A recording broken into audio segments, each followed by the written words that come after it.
Good morning. It's going on 8 o'clock. I've been up. I've been trying to take this video for an hour and a half.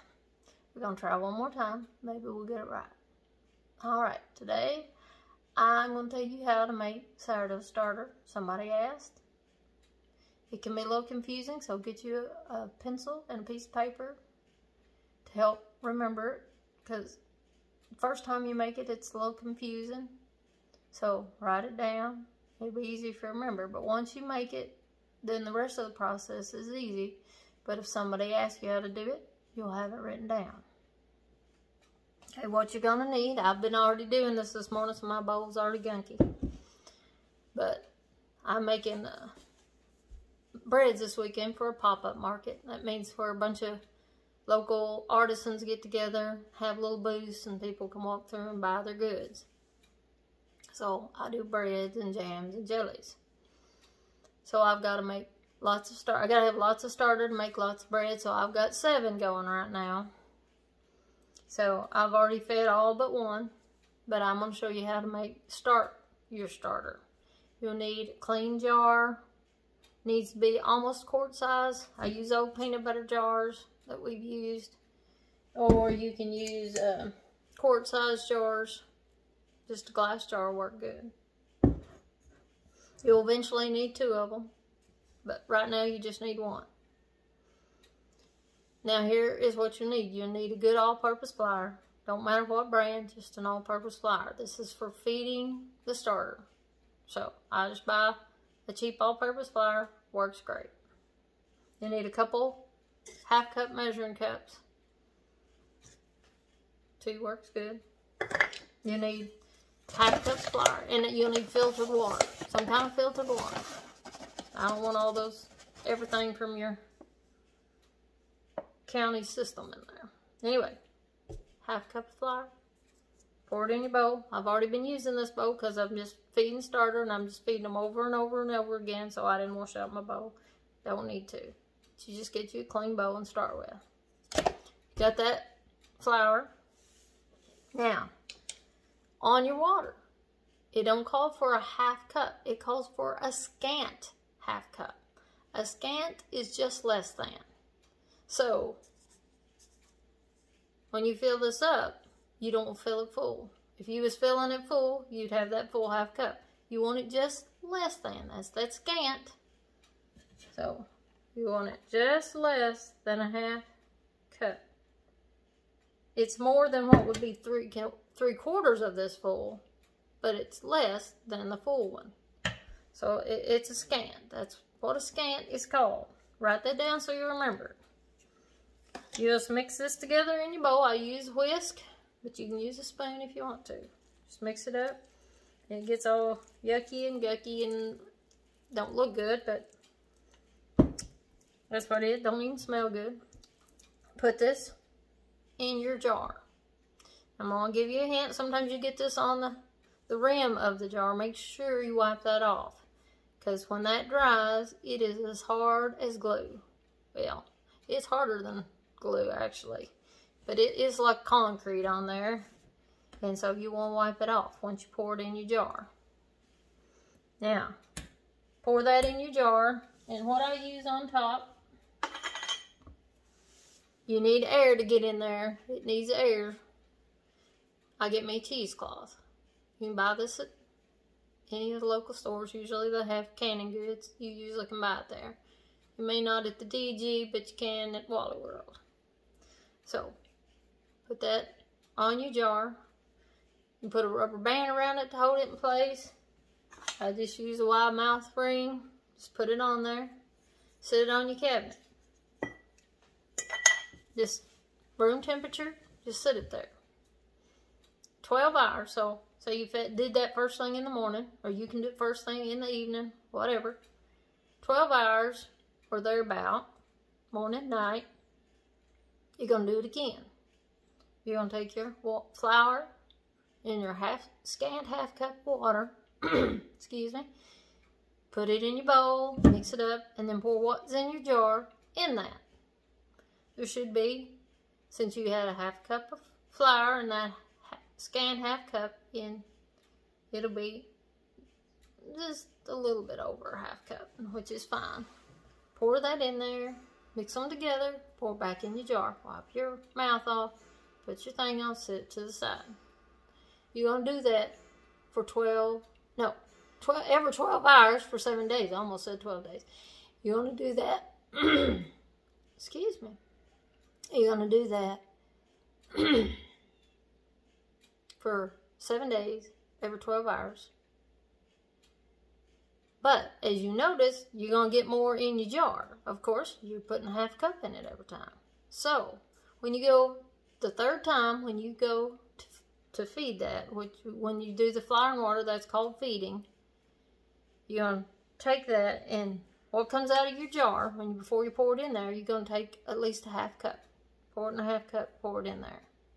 Stir it up. What's left in your jar is not starter yet. It takes 7 days before it's full starter.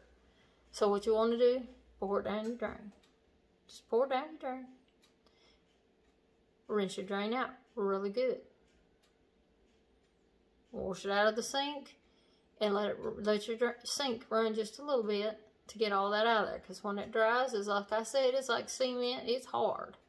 So you don't want it to be on your pipes or anything or build up. So let it run just a little bit and let it run on out.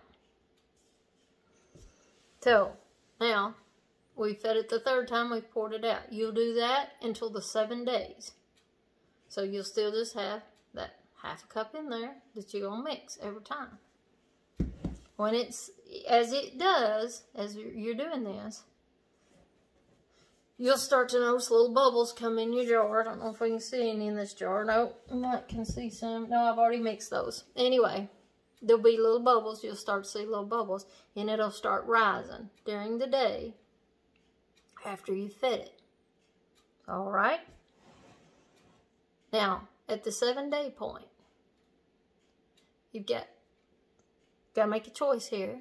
If you're going to make bread, or if you're not going to make bread and save it and make bread another day. This is where you need 2 jars. So that 7th day, you get up and you decide you want to make bread on the 8th day. Not on the 7th day, on the 8th day. Okay, you take that out, you put your flour and your water in there. Pour your half cup of starter in there. Well, you've got now another half cup of starter in your jar. But instead of pouring it down the drain, you feed another time, and you feed that what was left in your jar. So that one, you pour in that second jar, and then you feed this one and pour it back in the jar. So now you have half a cup of starter in there, and it'll become a full cup. So now that first starter that you've had, take it, you put them both on your cabinet, 24 hours, here you're on day number 8. Take that first one, the jar, feed it to about what you don't want. I mean, you can use that for other things if you want. You'll learn that as you go, because you'll read recipes and it'll call for discarded stuff, and that means that was your discard. That's stuff that you've been pouring down the sink. But now you can use that because it is starter. So then we got that second jar, and it's got more like a cup in it. Well, most recipes call for a half cup or a cup of starter. So you need to know how much a recipe calls for. Well, you feed that starter. I wouldn't pour out that. It'll be okay if you fed a cup of starter, and that one will bubble and rise. Now that first one, once you feed it on that 8th day, set it aside, just like you have been. 24 hours after that, that starter, put in your refrigerator. Just put it in there. Now, it can sit there for 7 days without being fed. When you pull it out, I mean, you can feed it anytime. If you want to make bread in a couple of days, you can get back out and feed it.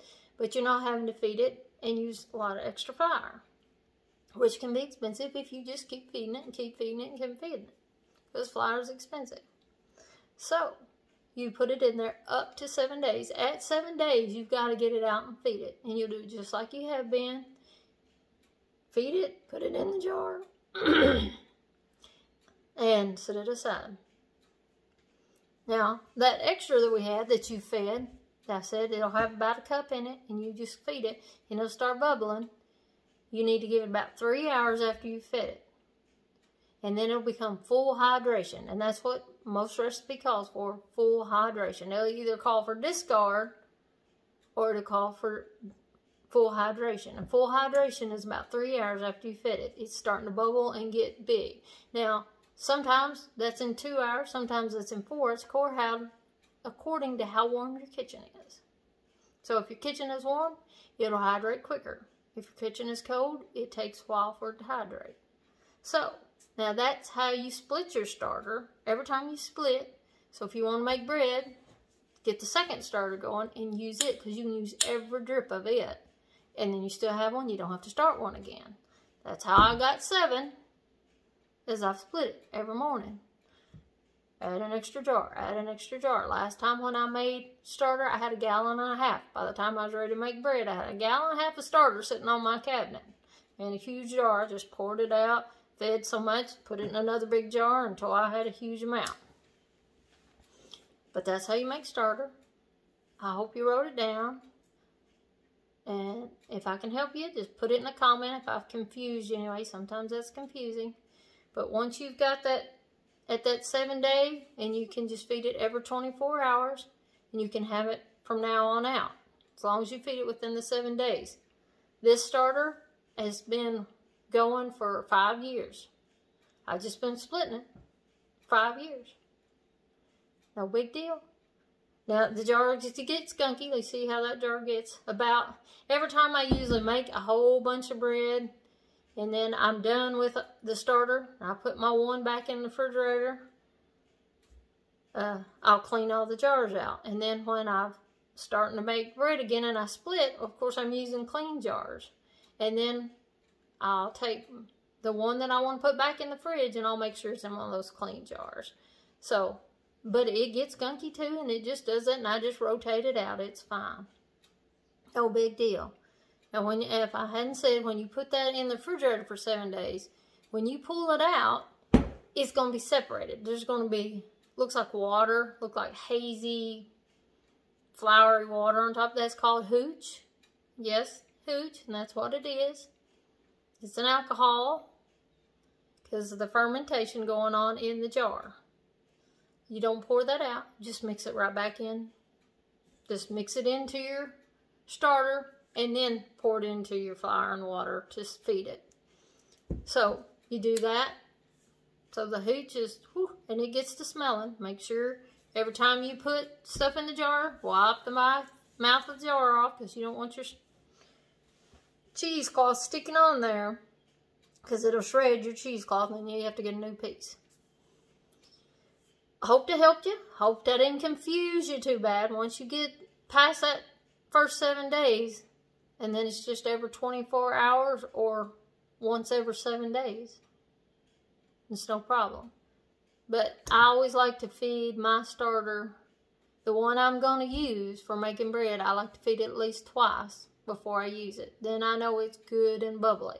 Because it'll get, after being in the refrigerator 7 days, it'll only bubble a little bit. And then it'll just bubble a little bit the next time. So if I want to make bread, 2 days before I make bread, I start feeding the starter. And make sure it's good and fully hydrated. Bubbly, bubbly, bubbly. So, it's a learning process. Everything is. And you'll get it as you go, and you'll understand the hydration when you start seeing the bubbles. But it's just like anything else. Just got to learn it. But it's not hard. Just takes time, as everything else does. Which we don't like. We don't like to take time. We like everything instant.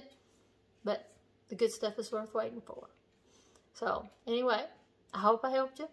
If I didn't, I confused the far out of you. Send me a message and I'll try to write it out for you. Maybe I can help you. But I hope I didn't confuse you too bad. Anyway, I hope you have a good day, and we'll talk to you later.